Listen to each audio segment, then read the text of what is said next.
मैं जब वोट दबाता हूं तो समझ गए दादा, धन्यवाद मान्यवर। मैं जब वोट दबाता हूं तो मैंने कमल के निशान पर वोट दबाया, तो पास में एक पर्ची निकलती है कि आपका वोट कमल के निशान पर रजिस्टर हो गया है। फिर भी आरोप हुए कि पर्ची वाले ये दो अलग होते। तो चुनाव आयोग ने निर्णय किया कि 5% ईवीएम और वीवीपैट के परिणाम कंपेयर होंगे। तो मशीन खुला, इसमें 396 वोट मिले, तो वीवीपैट में कितने वोट मिले, तो 396 है या नहीं है, ये 5% मशीनों में मिलता है। मान्यवर, मैं आंकड़े लेकर आया हूं चुनाव आयोग को पूछकर आज कि कितने वीवीपैट और मशीन का मिलान नहीं हुआ। आज तक 16,000 मशीन और वीवीपैट का मिलान हुआ है, एक भी वोट का बदलाव नहीं। और ये जब मतगणना होती है तब उनके पोलिंग एजेंट बैठते हैं मान्यवर, परिणाम पर वो साइन करते हैं, दोनों प्रकार के मशीन के और वीवीपैट के परिणाम पर भी साइन करते हैं मान्यवर। और ये इस पर आरोप लगा रहे हैं मान्यवर। अब ये कह रहे हैं कि उस वक्त वाईफाई नहीं थी। सबसे पहली बात, 2004 में वाईफाई आ चुकी थी, मगर फिर भी चलो मान लो, आरोप लगाते गए। ईसीआई ने 2009 में एक छेड़छाड़ के आरोप पर भाग लेने के लिए 10 राज्यों में 100 ईवीएम लगाई गई।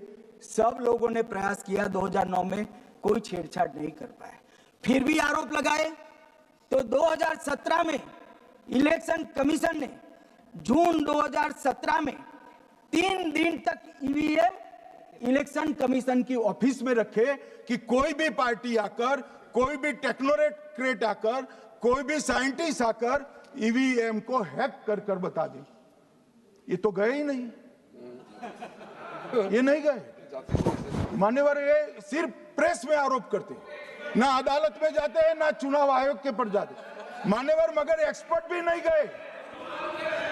आप कोई एक्सपर्ट भेज देते भैया, एक्सपर्ट भी नहीं भेजा। और मान्यवर 2017 में फिर चुनाव आयोग इस निर्णय पर पहुंचा कि आने वाले सब चुनाव ईवीएम से होते हैं। अब चुनाव आयोग ने तो निर्णय कर दिया, मगर मैं भी साहब थोड़ा ज्यादा सोचता हूं। तो मैंने सोचा साला ये चुनाव आयोग कहता है कुछ नहीं हो रहा है, कुछ नहीं हो रहा है, तो ये लोग आरोप क्यों लगा रहे?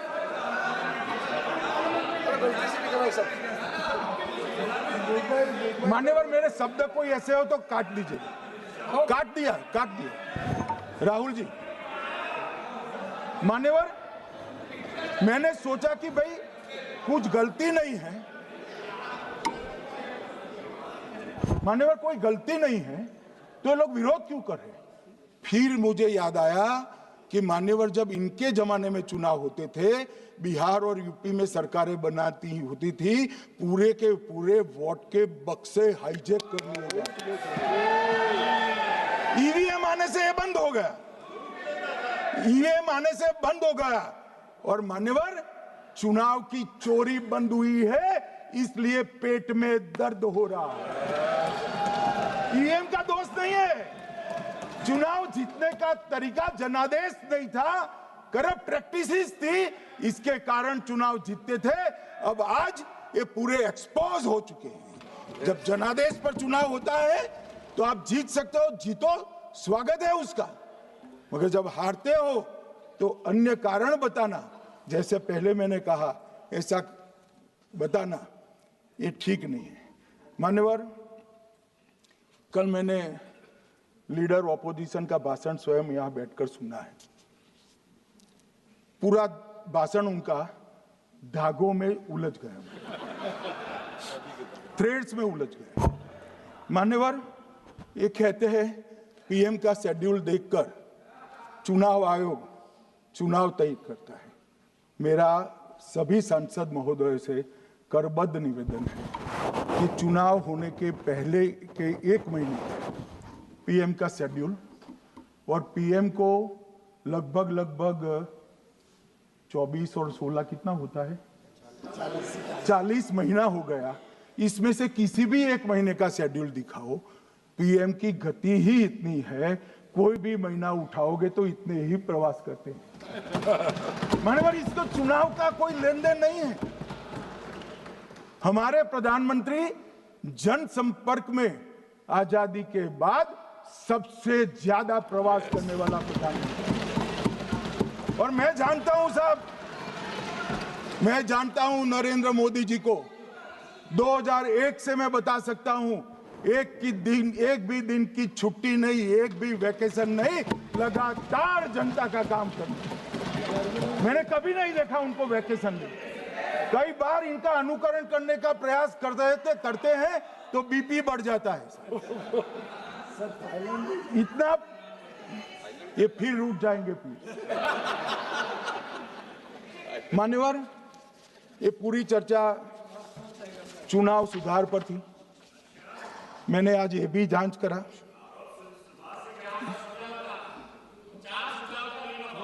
सुनो ना, जरा धैर्य रखो भाई। मान्यवर, मैंने आज सुबह चुनाव आयोग के वहां जांच कराई। जांच मतलब कोई गोपनीय चीज नहीं पूछी है, आप इसका इशू मत बने। मैंने ये पूछा कि चुनाव सुधार के लिए मई 2014 के बाद कौन सी पार्टी से कितने आवेदन आपको मिले, क्योंकि चुनाव सुधार जो करना है इसकी प्रक्रिया क्या है। मान्यवर, चुनाव सुधार सभी राजनीतिक दलों के साथ चर्चा कर चुनाव आयोग भारत सरकार के विधि मंत्रालय को भेजता है और विधि मंत्रालय इसका कानून बनाकर संसद के सामने रखता है। ये प्रक्रिया है। तो मैंने सोचा कि इतना बड़ा हो हल्ला हुआ तो ढेर सारे चुनाव सुधार कांग्रेस पार्टी ने दिए होंगे, तो मैं जरा उसका पूछा कर दूं, लगे हाथ तो इसकी भी बात कर लूं। इसमें गोपनीय क्या है? तो मैंने पूछा तो साहब मुझे एक रहस्य मालूम पड़ा कि आज तक मई 2014 से चुनाव आयोग को एक भी चुनाव सुधार का सुझाव कांग्रेस पार्टी से नहीं मिला। मान्यवर,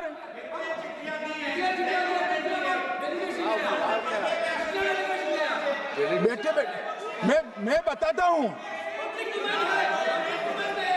मान्यवर, मैं जवाब पूछोगे क्या?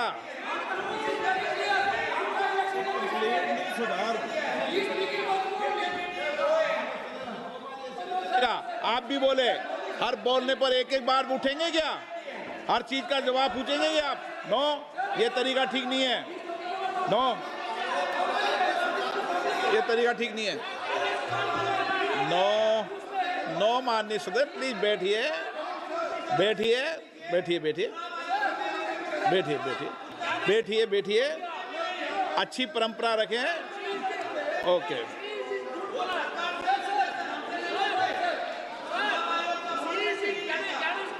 नो प्लीज, हर 2 मिनट नहीं उठते। अच्छी है।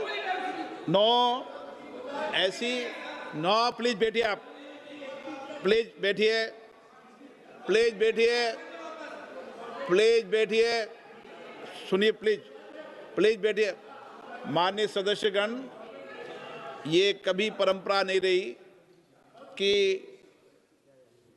सत्ता पक्ष और प्रतिपक्ष का कोई भी माननीय सदस्य कभी बोल रहा हो तो हर विषय पर बैठे बैठे टिप्पणी करना या हर विषय पर खड़े होकर सवाल पूछना, ये परंपरा कभी नहीं रही।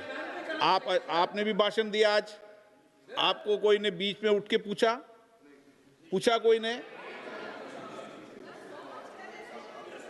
माननीय गृह मंत्री, अच्छी परंपराएं लागू करो, अच्छी तरह चलाएं सदन। मैं मेरे स्टेटमेंट पर कायम हूं। नरेंद्र मोदी सरकार बनने के बाद आज तक कांग्रेस पार्टी ने चुनाव आयोग को एक भी चुनाव सुधार का प्रपोजल नहीं दिया। मान्यवर, ये कई बार मिलने गए हैं, मैंने उनका प्रेस कॉन्फ्रेंस भी देखा है। उनका प्रेस कॉन्फ्रेंस था चुनाव प्रक्रिया के अंदर उनका जो डिस्प्यूट है वो ऑन गोइंग इलेक्शन में इसको रजू करने का।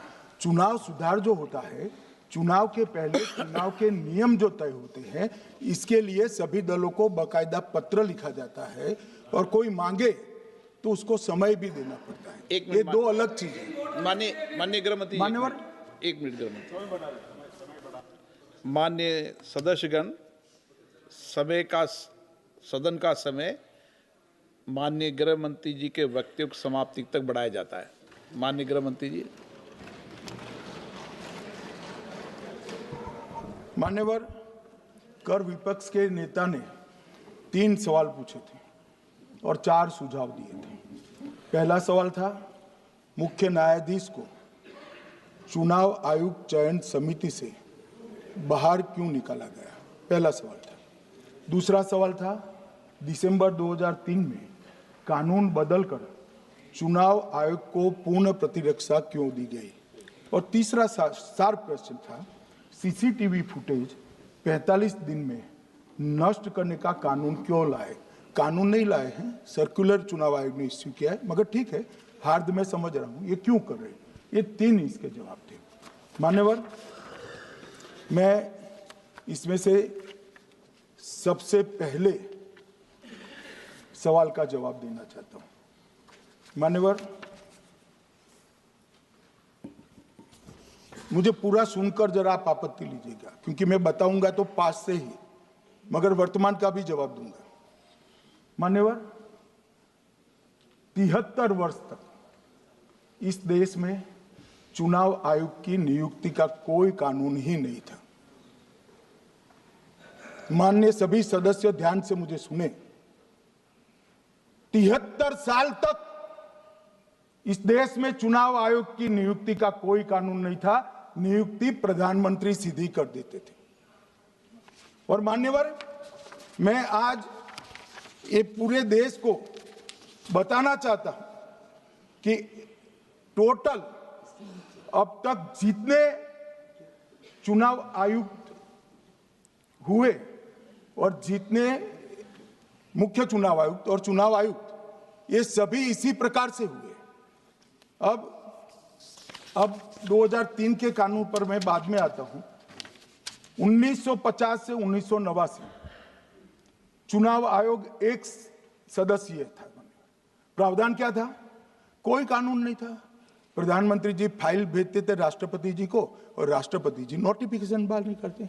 तो भाई उस वक्त बरोबर चुनाव था, सबसे अच्छा था। नहीं, मैं ये नहीं पूछता नियुक्ति की प्रक्रिया। मान्यवर, पूरा उनका 55 साल प्रधानमंत्री जी ने ही चुनाव आयोग को नियुक्त किया, तब तक कोई सवाल नहीं था।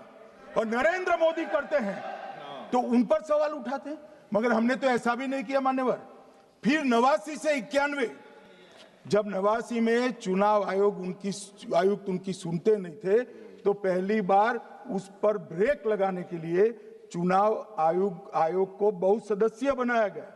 ये बिहार के चुनाव के कारण ही हुआ, परंतु वो भी प्रधानमंत्री की फाइल से ही अपॉइंट होते हैं। और मान्यवर, 21 चुनाव आयुक्त, कमिश्नर और मुख्य चुनाव आयुक्त, और 21 और 29 इस प्रकार से हुए जिसमें कोई प्रधानमंत्री जी ही रखते थे। कांग्रेस पार्टी ने ही ये परंपरा बनाई थी, कानून भी कांग्रेस पार्टी ने बनाया था। मगर आज आरोप करना है इसलिए आपने चुनाव चोरी कर लिया, चुनाव चोरी कर लिया, चुनाव चोरी कहने से कुछ नहीं होता। जनता हमको सुनती है भाई, और हम जवाब भी देते हैं। मान्यवर, ये 50 से लेकर 2023 तक कोई कानून नहीं। बाद में 2023 में एक अनूप बरनवाल बनाम भारत सरकार मुकदमा हुआ। उसमें सुप्रीम कोर्ट ने कहा कि भाई चुनाव आयुक्त की नियुक्ति थोड़ी पारदर्शी होनी चाहिए। सुझावी था, ऑर्डर नहीं था। हमारे सॉलिसिटर जनरल ने वहां कंसेंट दी, तो उन्होंने कहा कि भाई हमें कानून बनाने में थोड़ी देर लगेगी और हमें इस पर कंसल्टेशन भी करना पड़ेगा, चुनाव आयोग से भी करना पड़ेगा। तो उन्होंने कहा ठीक है, अगर आप सहमत हैं, मैं जजमेंट और आर्गुमेंट पढ़कर, अगर आप सहमत हैं तो जब तक कानून नहीं बनता, चीफ जस्टिस ऑफ इंडिया की अध्यक्षता में एक कमेटी बने और प्रधानमंत्री और विपक्ष के नेता इसके मेंबर। हमें कोई आपत्ति नहीं थी, हमने हाँ बोला सर। और विपक्ष के नेता भी थे, प्रधानमंत्री थे और सीजे। 2023 में कानून बन गया। कानून क्या बना? विपक्ष के नेता, प्रधानमंत्री तय करेंगे, वो एक मंत्री और स्वयं प्रधानमंत्री, ये 3 लोग बैठकर चर्चा कर मेरिट्स में चुनाव आयुक्त और मुख्य चुनाव आयुक्त की नियुक्ति करेंगे। मान्यवर, हमारे टाइम में तो और पारदर्शी, ये कह रहे हैं हमारा तो 33% ही हिस्सा है। भाई 33% तो है ना, हमारा तो हिस्सा ही नहीं था। और मान्यवर, मैं रिकॉर्ड से बताता हूं, 2012 में सीयूसी की नियुक्ति होनी थी। अडवाणी जी ने सुझाव दिया लिखकर कि एक प्रणाली बना जाए, नहीं बनाया और BS संपत जी को सीधा चुनाव आयुक्त बना दिया। उसके बाद में भी एक व्यक्ति कैसे है इसकी चर्चा है। नवीन चावला, जिसको आपातकाल की भूमिका पर शाह आयोग ने कहा था ये निष्पक्ष नहीं है, उनको मुख्य चुनाव आयुक्त बना दिया। जबकि मुख्य चुनाव आयुक्त गोपाल स्वामी ने इनके खिलाफ पक्षपात के सबूत भी भेजे, खारिज कर दिया। मान्यवर, सुने नहीं, हमारे समय में ऐसा कभी नहीं हुआ है। हमारे समय पर विरोध होता है, मगर पक्षपात के सबूत किसने नहीं दिए हैं। और भाई, जहां तक 66% और 33% का सवाल है, आप कह रहे हो कि वहां 2 लोग होते हैं और आप 1 होते हैं, ये तो हम तय नहीं करते हैं।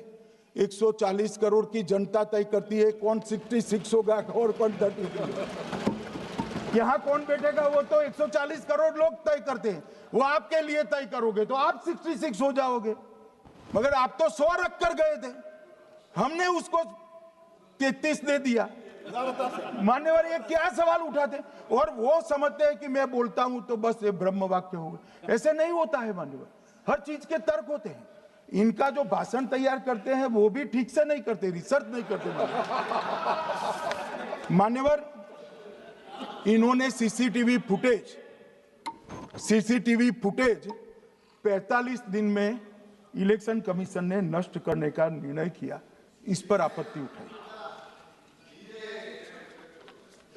मान्यवर, जन प्रतिनिधित्व अधिनियम 1951 की धारा 81 में एक प्रावधान है। प्रावधान क्या है? उम्मीदवार चुने जाने के बाद 45 दिन में चुनाव याचिका दायर कर सकते हैं। 45 दिन के बाद इसको कोई चुनौती नहीं दे सकता। ये नियम 1991 में बना, तब उस वक्त सीसीटीवी फुटेज नहीं था। सीसीटीवी फुटेज बाद में चुनाव आयोग ने एक सर्कुलर से रूल्स में बदलाव कर ऐड किया। अब किया क्या है चुनाव आयोग ने? सीसीटीवी फुटेज का जो रिकॉर्ड है उसको जन प्रतिनिधित्व अधिनियम की 1951 की धारा 81 के साथ संरक्षित किया है, मतलब अलाइन किया है कि 45 दिन के बाद कोई डिस्प्यूट की प्रोविजन ही नहीं है एक्ट में, तो 45 दिन के बाद ये सीसीटीवी फुटेज क्यों रखना चाहिए? अब इतनी सादी समझ नहीं है सब। मैं क्या कर सकता हूं? सब समझ के कोई इंजेक्शन नहीं होते जो भड़ाम से दे दिया। मान्यवर, ये धारा 81 1951 से है, मगर पहले पर्चियों से होते थे तो पर्ची के लिए थी। अब सीसीटीवी फुटेज का कैमरा आ गया तो सीसीटीवी फुटेज ऐड कर दिया। मान्यवर, उन्होंने कहा, और इस वक्त जब सीसीटीवी फुटेज जब प्रक्रिया में ऐड किया, तब स्पष्ट चुनाव आयोग ने कहा था कि सीसीटीवी रिकॉर्डिंग संवैधानिक दस्तावेज नहीं है, ये आंतरिक प्रबंधन है। किस चीज का आंतरिक प्रबंधन? कि चुनाव सीज होने के बाद कोई पुनः मतदान की अर्जी करता है कि भाई ये मतदान मथक में चुनाव ठीक नहीं हुआ, तो चुनाव आयोग जो निर्णय करता है वो सीसीटीवी फुटेज के आधार पर करता है। पहले मौखिक करता था, टेक्नोलॉजी आई, सीसीटीवी फुटेज स्वीकार कर लिया। अब ये आंतरिक प्रबंधन के लिए है मान्यवर। फिर भी चुनाव आयोग का जो निर्णय मैं बताता हूं, उन्होंने कहा सामान्य जनता को एक्सेस होना चाहिए। रूल्स बनाया गया है, सामान्य व्यक्ति सीसीटीवी फुटेज उच्च न्यायालय में जाकर 45 दिन के अंदर ऑर्डर करा सकता है। अब ये कहेंगे 45 दिन में जजमेंट नहीं आएगा, मगर उच्च न्यायालय इतना ऑर्डर कर सकता है कि ये सीसीटीवी फुटेज आप डिस्ट्रॉय मत करना। मान्यवर, राजनीतिक दलों को एक्सेस देने का उन्होंने प्रावधान करा है, तो वो चुनाव को चैलेंज करे राजनीतिक दल 45 दिन के अंदर। ऑटोमेटिक जो चुनाव चैलेंज होता है मान्यवर, उसका सीसीटीवी फुटेज नियमों से हम चुनाव आयोग रिजर्व कर देता है। मान्यवर, ये प्रक्रिया कुछ पढ़ते नहीं। इसके बाद पॉलिटिकल एजेंटों को एक्सेस होनी चाहिए। पॉलिटिकल एजेंट भी मान्यवर हाईकोर्ट से इसको प्राप्त कर सकता है। अब करते कुछ नहीं, एक भी ना हाईकोर्ट में अर्जी करी, ना चुनाव आयोग में करी, और सीसीटीवी फुटेज का बहाना लेकर बोलने लगे। अब इतने लाखों बूथों का सीसीटीवी फुटेज हर नागरिक मांगने लगा कोई कारण के बगैर, तो किस प्रकार से चुनाव आयोग दे सकता है? किस प्रकार से दे सकता है? यहां हुआ क्या है, सब प्राप्त करना चाहते हैं वो प्रेस कॉन्फ्रेंस करना। उनको लगता है कि मेरी प्रेस कॉन्फ्रेंस ये संवैधानिक प्रावधान के तहत होती है।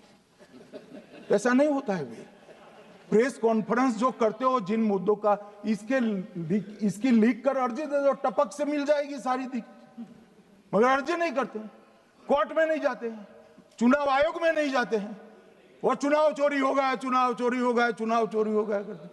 मान्यवर, ऐसे नहीं चलेगा। इस देश को, लोकतंत्र को आप धूमिल नहीं कर सकते, और सबने सीखना चाहिए, और भाषण ढंग से तैयार करने का भी सीखना चाहिए। मान्यवर,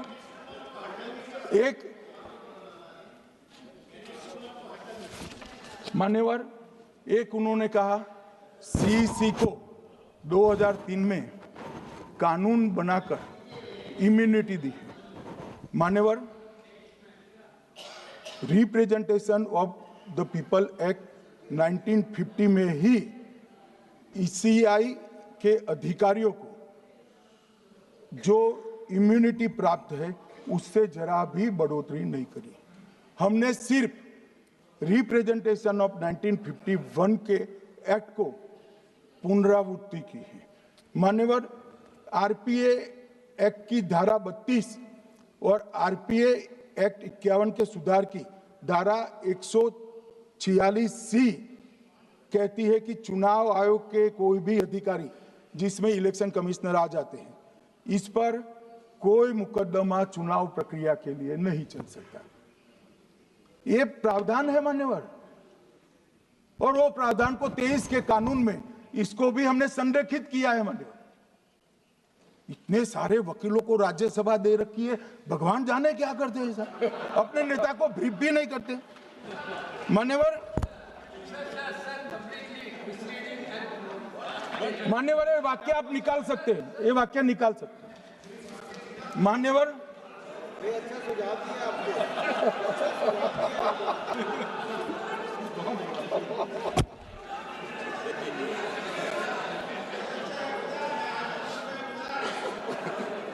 मान्यवर, फिर ये सब हो रहा कल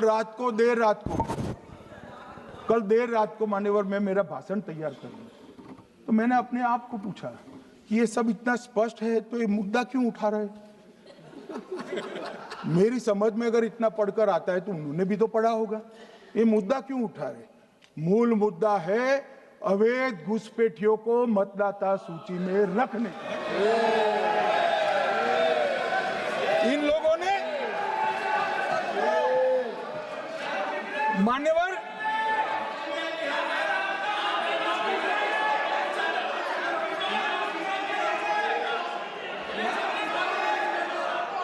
माननीय सदस्य, आपका भाषण भी सबने शांति से पूर्ण सुना है।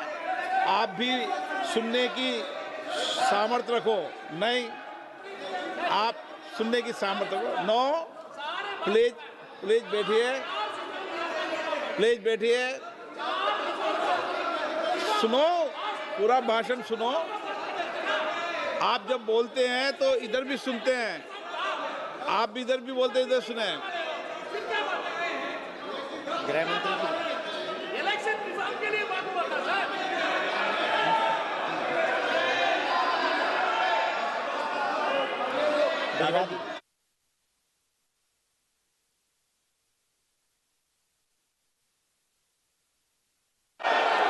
माननीय सदस्य, आप जब बोलते हैं तो इधर भी सुनते हैं, पूरे सुनने की क्षमता रखो।